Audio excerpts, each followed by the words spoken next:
आता या ठिकाणी करटुले बनवून दाखवते. मार्केटमध्ये भरपूर आलेले आहेत. आता हे 4 भाग करून घेते आणि करटुले घेताना कधीही कवळी घ्यायची, जाड घ्यायची नाही. जर जाड असतील तर त्यातले बिया अशा काढून घ्यायचे आहेत. ही कवळीच घेतलेली आहे. आता मी हे सगळे 4 भाग करून बिया वगैरे जाड असतील ते काढून घेते आणि इथे पाहू शकता हे असे कट करून घेतलेले आहेत इथे. आणि जे जाड होते ना त्याच्या पूर्ण बिया काढलेल्या आहेत. असे जाड पिकलेले असतात ते असे गुलाबी कलर असते. आता कढईमध्ये तेल टाकलेलं आहे. तेल आपल्याला गरम छान करून घ्यायचं आणि अर्धा कांदा टाकलेला आहे त्यामध्ये. कांदा छान परतून घ्यायचा.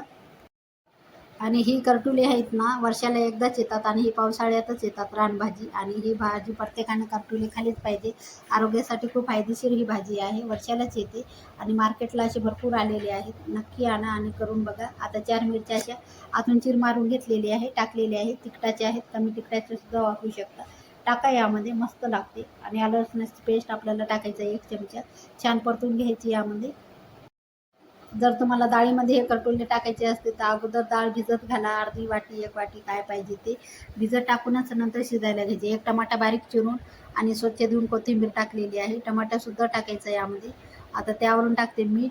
आता मीठ टाकल्यानंतर जरासा टमाटर सॉफ्ट होते. अर्धा चमचा हळद, लाल तिखट थोडंसं वापरते मी, लाल तिखटसुद्धा वापरायचं नंतर. आणि इथे आता झाकण ठेवून छान परतून घेऊन यामध्ये टमाटर सॉफ्ट झाला पाहिजे. आता झाकण ठेवते मी अर्धा मिनिटासाठी आणि टमाटर सॉफ्ट करून घेते. आणि ही भाजी चण्याच्या डाळीमध्ये सुद्धा छान होते. आता मी मागेच खाली होती त्याच्यामुळे आता नाही, फक्त अशी करटुले फ्रायच बनवते. आता हे बघा इथे टमाटर सॉफ्ट झालेला आहे. टमाटर सॉफ्ट करून घ्यायचा, आदर कच्चा असा ठेवायचा नाही. आणि इथे 1 चमचा गरम मसाला वापरते. घरामध्ये कुठला जरी मसाला असेल, गोडा काळा मसाला असेल आणि गरम असेल तर टाका, चांगलीच गोष्ट आहे. जर हे काही तिन्ही 4 मसाले नसतील तर धने जिरे पावडर असेल अर्धा चमचा टाकायची. आणि इथे स्वच्छ धुवून करटुले टाकलेले आहे. यासोबतच तुम्हाला डाळ टाकायची असेल तर डाळ टाकू शकता. आणि मस्त असे करटुले डाळ शिजवून घ्यायची. आता हे एकजीव छान करून घेते मी करटुले यामध्ये. आणि ही भाजी खूप छान लागते. वर्षातून येते पण चवीला एवढी भन्नाट लागते ना, खूप मस्त.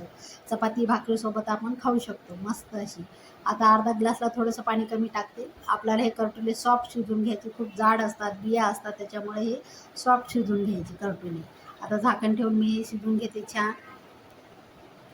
आणि इथे पाहू शकता भाजी झालेली आहे. शिजून घेतली करटुले आणि सॉफ्ट झालेली आहेत. नक्कीच करून बघा.